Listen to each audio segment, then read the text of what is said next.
News 18 India. BJP को 370 seat और NDA को 400 पार।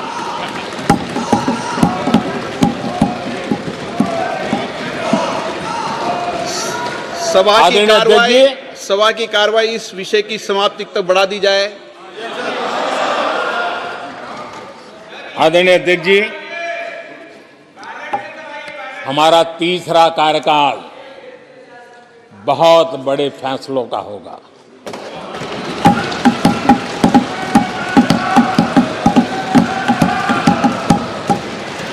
मैंने लाल किले से कहा था और राम मंदिर प्राण प्रतिष्ठा के समय भी मैंने उसको दोहराया था। मैंने कहा था देश को अगले 1000 वर्षों तक समृद्ध और सिद्धि के शिखर पर देखना चाहिए। तीसरा कार्यकाल अगले 1000 वर्षों के लिए एक मजबूत नींव रखने का कार्यकाल होगा।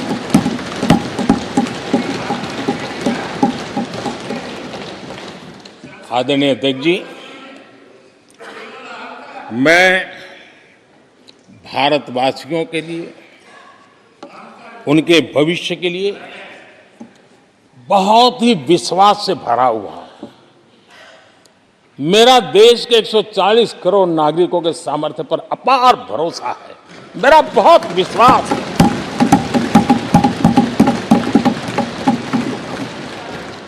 दस वर्षों में 25 करोड़ लोग गरीबी से बाहर आए, ये सामर्थ्य दिखाता है। आदरणीय अध्यक्ष जी,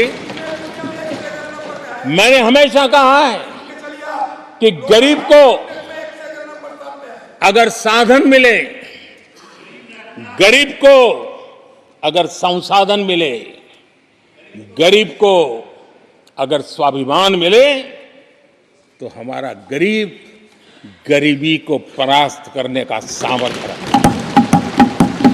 और हमने वो रास्ता चुना और मेरे गरीब भाइयों ने गरीबी को परास्त करके दिखाया है। और इसी सोच के साथ हमने गरीब को साधन दिए, संसाधन दिए, सम्मान दिया, स्वाभिमान दिया। 50 करोड़ गरीबों के पास आज बैंक खाता है। कभी वो बैंक से गुजर नहीं पाता। 4 करोड़ गरीबों के पास पक्का घर है। घर उसके स्वाभिमान को एक नया सामर्थ्य देता है। 11 करोड़ से अधिक परिवारों को पीने का शुद्ध जल पानी नल से मिल रहा है।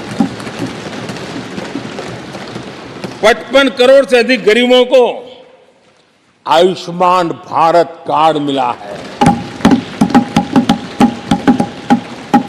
घर में कोई भी बीमारी आ जाए, उस बीमारी के कारण फिर से वो गरीबी की तरफ लुढ़क ना जाए, उसको भरोसा है कितनी भी बीमारी क्यों ना आ जाए, मोदी बैठा है। 80 करोड़ लोगों को मुफ्त अनाज की सुविधा दी गई है। आदरणीय अध्यक्ष जी, मोदी ने उनको पूछा जिनको पहले कोई पूछता तक नहीं था। देश में पहली बार रेहड़ी पटरी वाले साथियों के बारे में सोचा गया। पीएम स्वनिधि योजना से आज वो ब्याज के चक्कर से बाहर निकले, बैंक से पैसे लेकर अपने कारोबार को बढ़ा रहे हैं। देश में पहली बार हाथ का हुनर जिनका सामर्थ्य है, जो राष्ट्र का निर्माण भी करते हैं, ऐसे मेरे विश्वकर्मा साथियों के बारे में सोचा गया। उनको आधुनिक टूल, आधुनिक ट्रेनिंग, पैसों की मदद, वैश्विक मार्केट उनके लिए खुल जाए, ये मेरे विश्वकर्मा भाइयों के लिए हमने कहा। देश में पहली बार पीबीटीजी यानी जनजातियों में भी अति पिछड़े जो हमारे भाई बहन हैं, संख्या बहुत कम है, वोट के हिसाब से किसी को नजर नहीं जाती। हम वोट से परे हैं, हम दिलों से जुड़े हैं और इसलिए पीबीटीजी जातियों के लिए पीएम जनमन योजना बना करके उनके कल्याण का मिशन मोड में काम उठाया है। इतना ही नहीं, सरहद के जो गांव थे जिनको आखिरी गांव करके छोड़ दिया गया था, हमने वो आखिरी गांव को पहला गांव बना करके विकास की पूरी दिशा बदल दी है। आदरणीय अध्यक्ष जी, मैं जब बार बार मिलेट्स की वकालत करता हूं, मिलेट्स की दुनिया के अंदर जाकर के चर्चा करता हूं, G20 के देशों को लोगों के सामने गर्व के साथ मिलेट्स परोसता हूं, उसके पीछे मेरे दिल में 3 करोड़ से ज्यादा मेरे छोटे किसान हैं जो मिलेट्स की खेती करते हैं। इनका कल्याण, इससे हम जुड़े हुए हैं।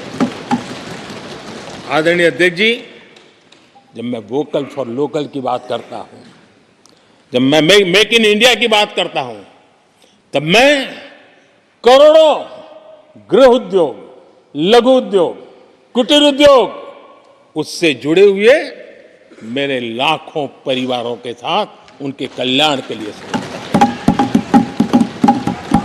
आदरणीय अध्यक्ष जी, खादी, कांग्रेस पार्टी ने उसको भुला दिया, सरकारों ने भुला दिया।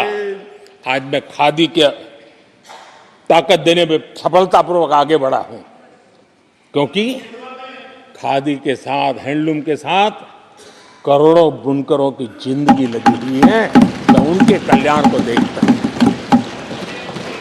आदरणीय अध्यक्ष जी, हमारी सरकार हर कोने में गरीबी को निकालने के लिए, गरीब को समृद्ध बनाने के लिए अनेक विविध प्रयासों को कर रही है।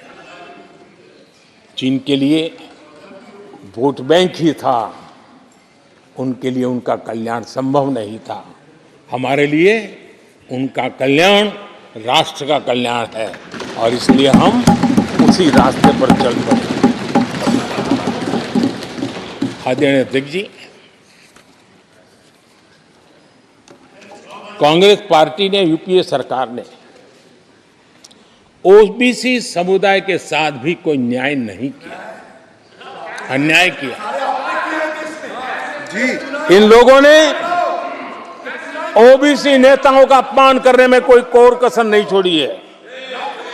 कुछ दिन पहले जब कर्पूरी ठाकुर जी को भारत रत्न दिया, हमने वो सम्मान किया।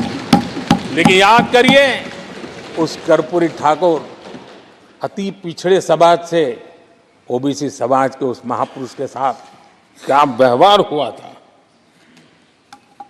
किस प्रकार से उनके साथ जुल्म किया। 1970 में बिहार के मुख्यमंत्री बने तो उनको पद से हटाने के लिए कैसे कैसे खेल खेले गए थे। उनकी सरकार अस्थिर करने के लिए क्या कुछ नहीं किया गया था। आदरणीय अध्यक्ष जी, कांग्रेस को अति पिछड़ा व्यक्ति बर्दाश्त नहीं हुआ था। 1987 में जब कांग्रेस के पास पूरे देश में उनका झंडा फहरता था, सत्ता ही सत्ता थी, तब उन्होंने कर्पूरी ठाकुर को प्रतिपक्ष के नेता के रूप में स्वीकार करने से मना कर दिया। और कारण क्या दिया? वो संविधान का सम्मान नहीं कर सकते। जिस कर्पूरी ठाकुर ने पूरा जीवन लोकतंत्र के सिद्धांतों के लिए, संविधान की मर्यादाओं के लिए खपा दिया, उनका अपमान करने का काम कांग्रेस पार्टी ने किया था। आदरणीय अध्यक्ष जी,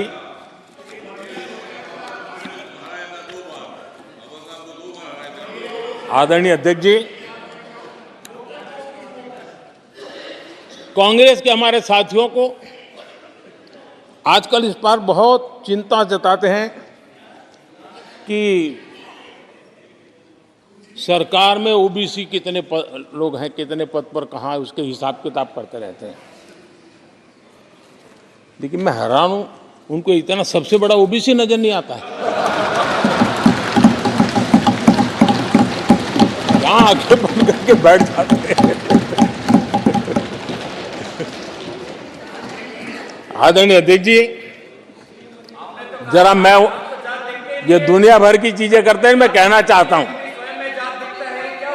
ये ओबीसी जात ये क्लास है। ये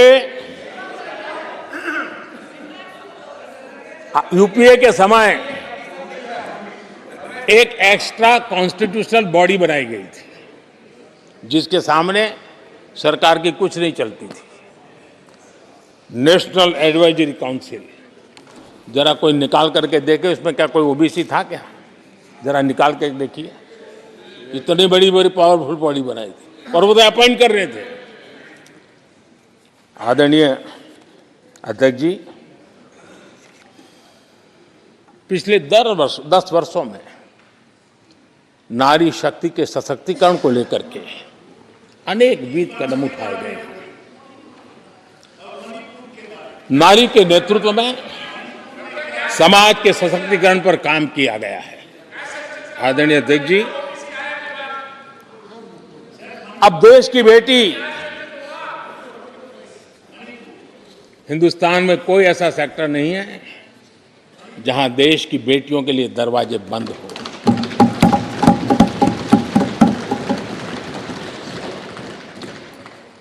आज हमारे देश की बेटियां फाइटर जेट भी उड़ा रही हैं और हमारे देश की सीमाओं को भी सुरक्षित रख रही है। आदरणीय अध्यक्ष महोदय, ग्रामीण व्यवस्था, अर्थव्यवस्था हमारी, women self help group 10 crore बहनें जुड़ी है और आर्थिक गतिविधि करती है और ग्रामीण अर्थव्यवस्था को वो नई ताकत दे रही है। और मुझे आज खुशी है कि इन प्रयासों का परिणाम है कि आज करीब करीब 1 करोड़ लखपति दीदी आज देश में। और जब मेरी उनसे बातें होती है, उनका जो आत्मविश्वास देखता हूं, मेरा पक्का विश्वास है हम जिस तरह आगे बढ़ रहे हैं, आने वाले हमारे कार्यकाल में 3 करोड़ लखपति दीदी हमारे देश के अंदर देखेंगे।